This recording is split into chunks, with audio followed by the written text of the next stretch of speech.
Hi everyone! Welcome back to Minute Massage. My name is Kathy Desai-Seltzer. I'm the owner of Vyana Infant Massage. This is baby Rose because my daughter took my other baby doll. And, does happen.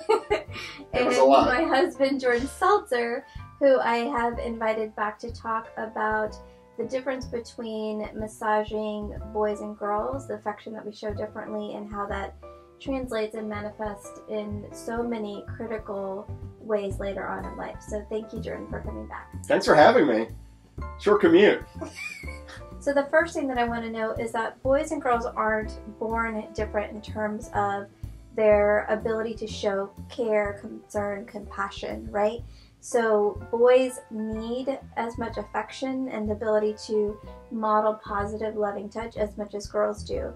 But the early socialization and gender stereotypes that we put onto our children are extremely detrimental and affect sort of the rest of their life. So I think we've seen that with young kids, and I would definitely encourage you to see the testimonial from my birth doula, who talked about how after hearing from me about infant massage, she realized that she was touching her son, who was a tween at the time, less than her daughter, and it was subconscious. She wasn't meaning to do it, but she realized she was doing it, and when she changed it, when she was intentional about how she did that, it really transformed and blossomed their relationship. And so we see that with fathers and their sons, we see that with mothers and their sons as they get older, especially as they get closer to puberty. We don't touch our boys in a loving way because of this assumption that they don't need it, or that it would look inappropriate, or that it would, we have this fear of men touching each other in a positive, loving, platonic way, or male friends, and we really see that playing out at a very young age. So we're telling our boys, if you want affection, get a girlfriend, right? So they have no choice but to get into relationships, and even girls, if they're not receiving affection at home, they're going to go looking for that in a relationship. And so how do you feel that has played out in your life from a young age in terms of this machozation of man and this kind of over masculinity that you can't be affectionate and caring and loving as a man, or as a boy rather? Yeah, I mean, I think in general,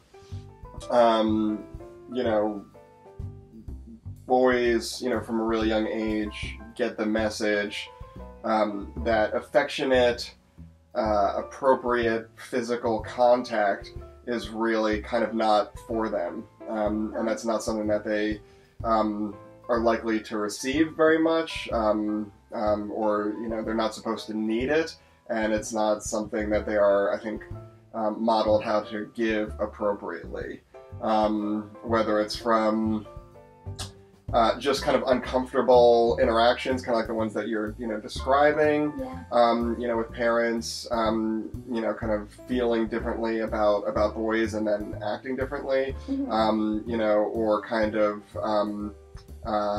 joking that becomes prevalent, which is like, don't put your hand on me too long, or, things like that. So, they get that message in a variety of ways. I think it is very unique to American culture, right? So when we went to India, you could see the sort of platonic touch play out, or Italian men, right? They're very comfortable, but we have a tendency to label it as homophobic or as sexual, instead of, men just expressing a form of love through physical touch, which is very important to our physical and physiological well-being.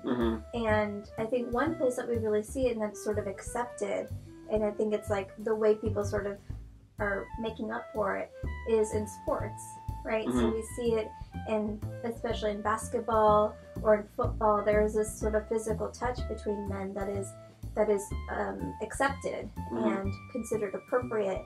And maybe that's because they haven't been able to show that off the field or off the court in a way that's socially accepted.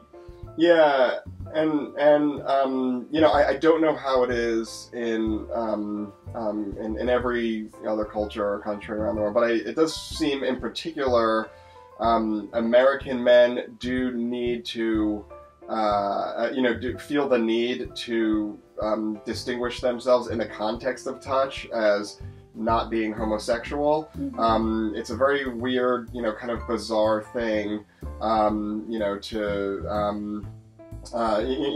observe, that, men very quickly need to say like, oh, I'm not being gay, or I'm not, gay, as they're, kind of engaged in some kind of, physical touch. It's kind of a strange, phenomenon that is very prevalent in American culture.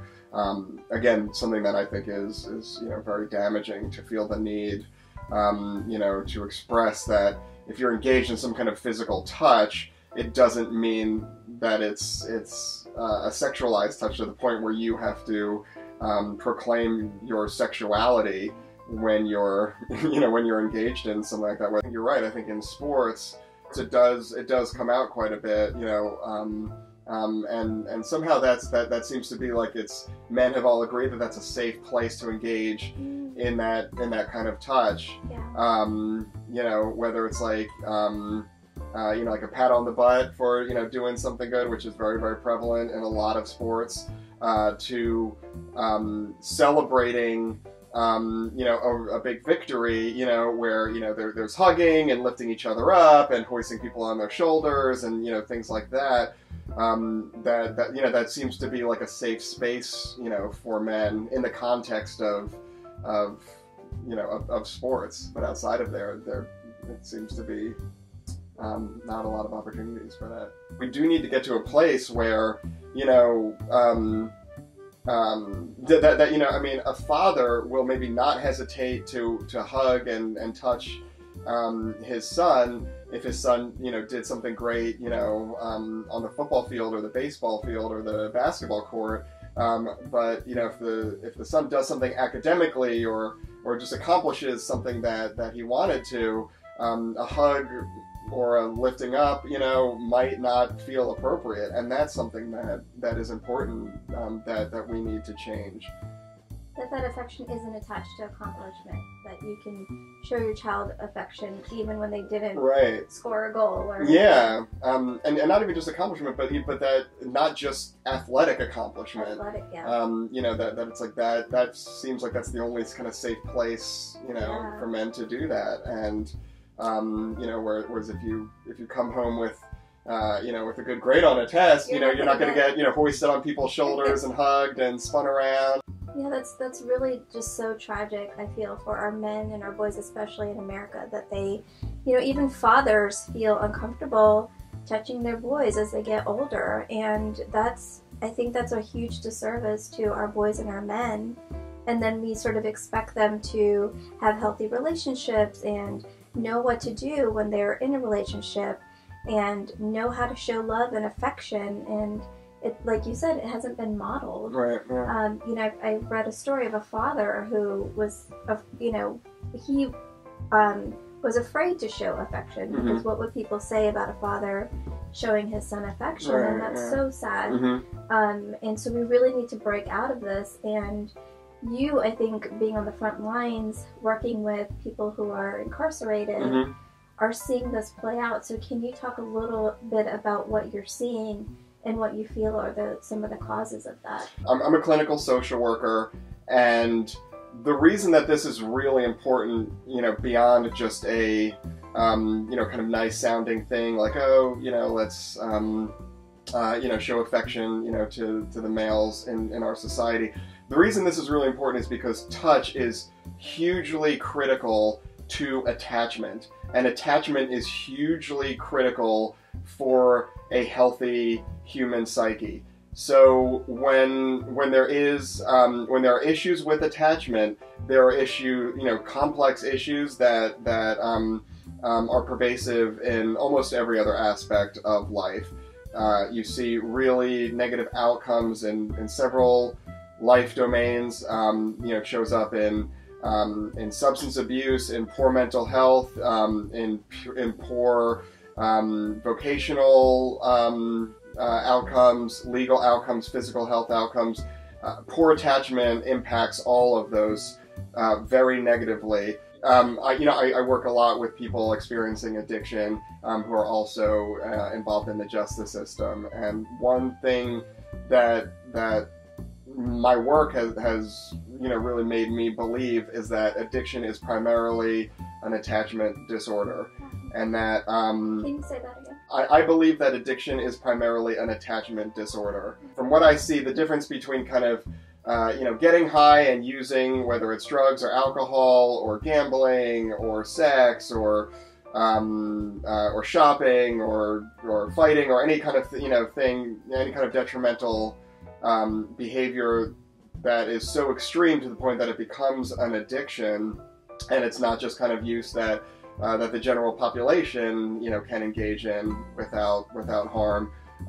That gap to me between kind of normative, healthy use of something and addiction really falls in attachment, in a lack of ability to attach, lack of proper attachment from a really young age, from birth essentially.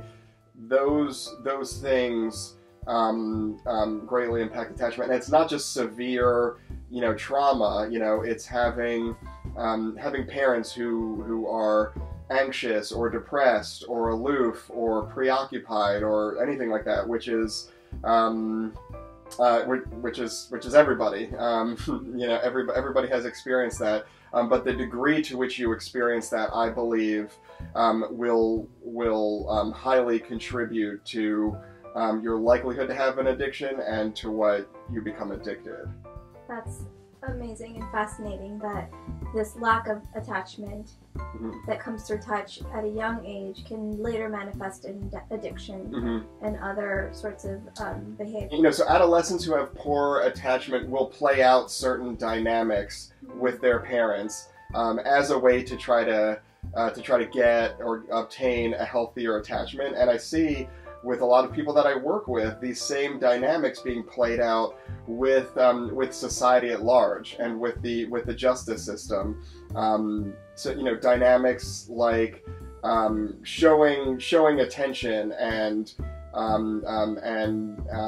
even negative attention, but just kind of acting out in a way where you're gonna force attention to be on you with hopes that attention can lead to some kind of attachment. Is something I that happens all the time when you have people that know what they're doing is illegal, knowing what they're doing is very high risk, have no intention of being in jail, but at the same time they would say, I don't know why I did that. That was so stupid. I knew I was going to get caught.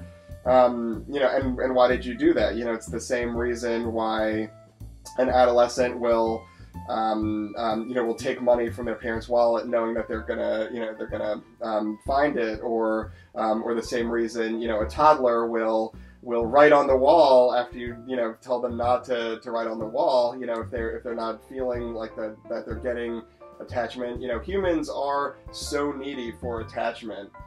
We kind of constantly need validation, attachment, affection.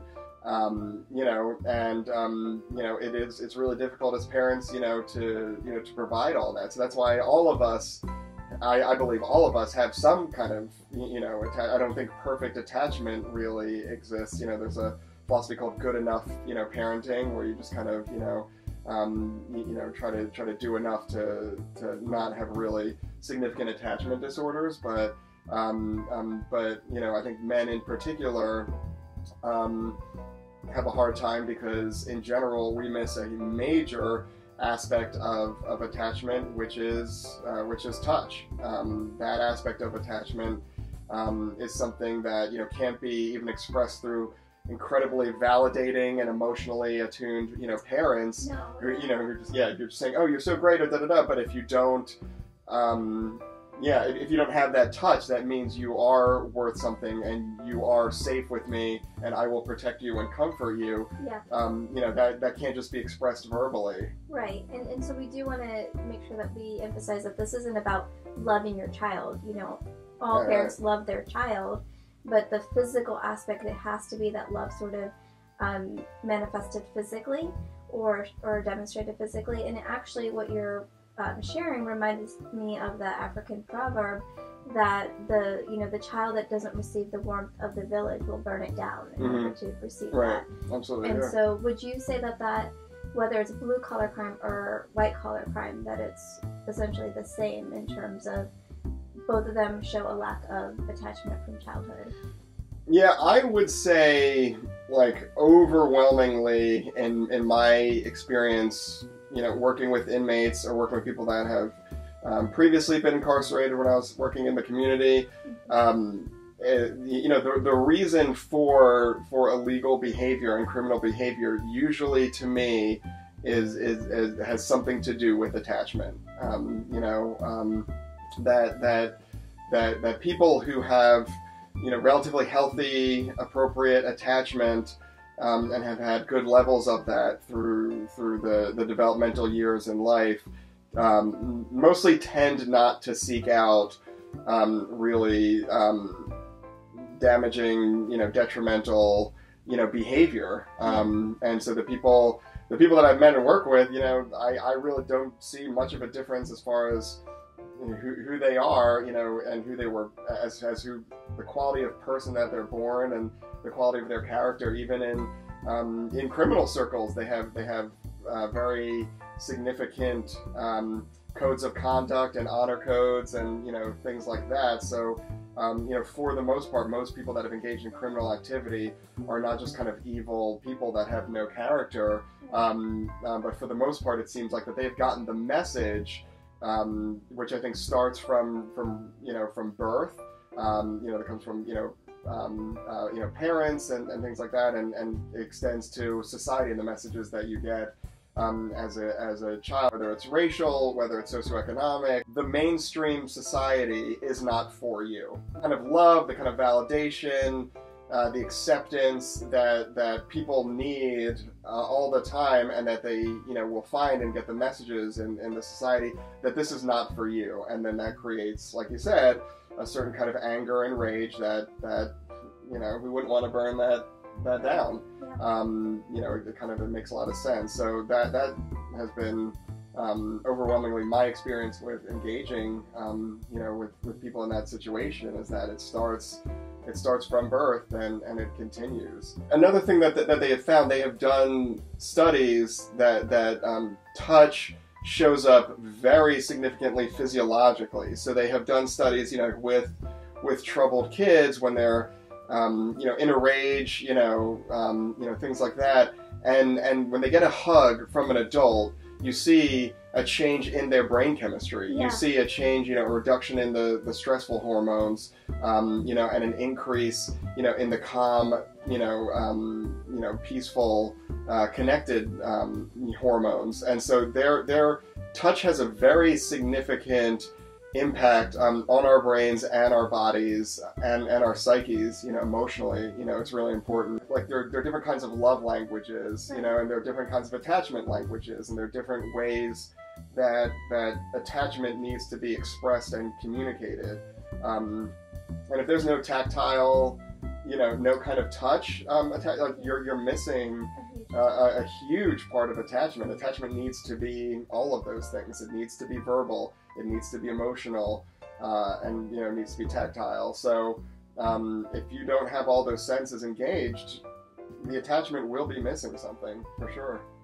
That's great, and I know that there are ways that we can help change this as parents and as community members and people who want to change this in community. So, the first is obviously changing what our perception is of touch, right? Mm-hmm. Not over-sexualizing it, not making it a statement of your gender preference or sexual preferences, not judging it, not making a young boy or man feel like because he's hugging his father or hugging his best friend that he's not manly enough. Mm-hmm. Roughhousing is... They've shown, benefits to that, but that shouldn't be the only time and way that a boy gets affection. Mm-hmm. And so we can change that through the power of infant massage from birth, but also never stopping. So even if you have a tween or a teenager or a young adult son or a senior, we all, no matter where we're from, where we're born, deserve and need, like physically need to survive loving touch, especially from a parent. I do think infant massage plays a really important role in that it's really great for male babies to be massaged, to have that touch, to be engaged that way, and it's really great for fathers to be able to to do that. That's a really great way to start, because when you're doing it with babies, you don't have that kind of anxiety about judgment, that men I think feel most of the time when they're engaged in physical contact. And it's kind of similar. A lot of men might not have those same feelings if they're getting a massage, particularly like an athletic sports massage. So it's a really nice kind of uncomplicated way to start engaging in really healthy touch, for fathers and for male babies, to be able to to kind of start including men in this aspect of attachment that's absolutely crucial. Yeah, and if you want to know more about the power of fathers massaging babies, we did a video recently about that, and I'm going to link that below as well. Something you've actually really modeled well with your own friends is, and I've observed and respected, is that I've seen you with your adult guy friends say "love you, man," a hug or something like that is not uncommon for you, and it seems very normal when you are seeing two best friends or two people that are going through a rough time supporting each other, or just haven't seen each other in a while, saying "love you, man." And I think that's so great that we can show even our daughter that men can and should have loving and affectionate relationships. Yeah, no, that's really, really important. It's really fulfilling, and I do have a friend who's Italian American and from that culture, and physical touch is really important. And just to say, it at first it was a little shocking, but it feels so good to for a man to hug a male friend and have like a long, close, hug. There's nothing sexual about it. There's nothing inappropriate about it, but it's just close affection, and in a way that men do it, and that's a really important thing, and men can be affectionate with women and appropriately, and that's great, but also there's a different thing that gets fed when men appropriately display affection towards each other, and it feels so good, and it's really creates great feelings of closeness and validation and strength, and that's a really important thing, and I feel really, really fortunate that I have friends like that, and my friends feel comfortable in that way. And we have one friend that's such a great hugger, right? We're like, it's my turn. Exactly. Yeah. It's so great because it makes you feel safe and secure. And men are different than women in terms of their strength. So it makes you feel super safe when you get that really close hug. Yeah, absolutely. I really hope that this conversation, which has been really enlightening for me, to hear about all those things that can happen when young boys and young men don't receive touch, that we can start changing that immediately, and it's never too late. Even if you have a teenager and you didn't massage them as a child, you can start showing that affection now. And it might be awkward at first, and you might need permission, but after a while, they'll just come to expect and accept and look forward to the loving embraces, whether it's from father, mother, or a grandparent. And so we want to make this touch, the importance of touch, not only for women. Not only should women benefit, not only should women be the deciders of who is touched and how is touched, but men have the ability to do that, and they should be given the responsibility and power too. But unfortunately, we've sort of, the pendulum has swung because of a lot of inappropriate actions by men, that we don't give the good guys enough respect and trust. Thank you, Jordan. Absolutely. Thanks for having me again. Appreciate it. Back. Coming a regular. If you have found this video helpful, please share it with any other dads, moms, parents, grandparents that could find it helpful as well. And if you are interested in learning more about infant massage or massage in general, and how you can incorporate that into your family as a lifestyle, as a culture of your family, You can reach out to me. My information is below, vyanainfantmassage.com. And don't forget to subscribe to this channel for more weekly videos. And as they say, keep calm and massage your baby.